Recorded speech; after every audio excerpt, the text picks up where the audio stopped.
मोहब्बत सल्लल्लाहु अलैहि या रसूल अल्लाह वसल्लम अलैका या हबीब अल्लाह।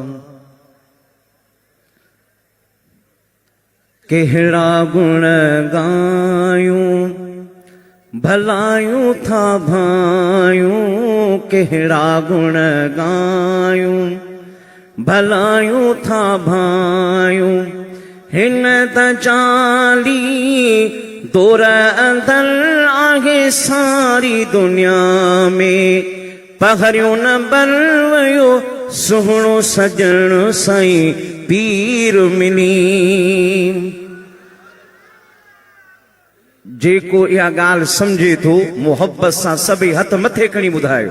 केहड़ा गुण गायूं भलायूं था भायूं, हिन त चाली दौर अंदर आहे सारी दुनिया में, पहरियों न बलवयो सुहणो सजण साईं पीर मिली। मालिक ऐं मदनीअ जी अता सां पीर मिठा सोणे साईं जी सखा सां, मालिक ऐं मदनीअ जी अता सां पीर मिठा सोणे साईं जी सखा सां। रहमत जो बरसियो आक करो आहे सारी दुनिया में, पहरियों न बलवयो सुहणो सजण साईं पीर मिली।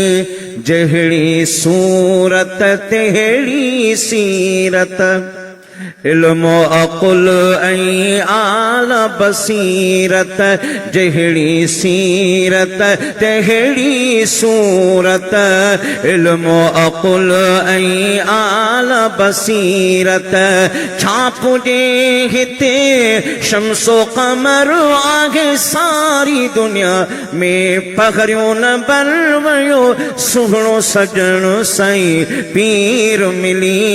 केहड़ा गुण गायूं भलायूं था भायूं, ताहिरी हथ मथे खणी चओ। केहड़ा गुण गायूं भलायूं था भायूं, हिन त चाली दौर अंदर आहे सारी दुनिया में, पहरियों न बलवयो सुहणो सजण साईं पीर मिली।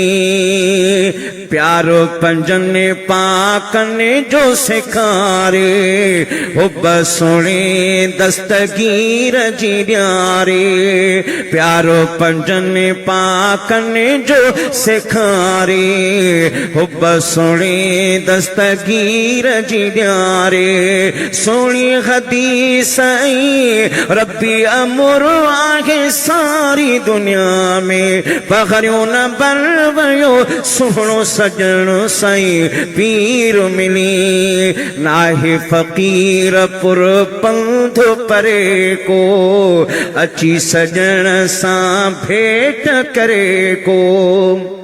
नाहे फ़कीर पुर पंध परे को, अची सजण सां भेट करे को।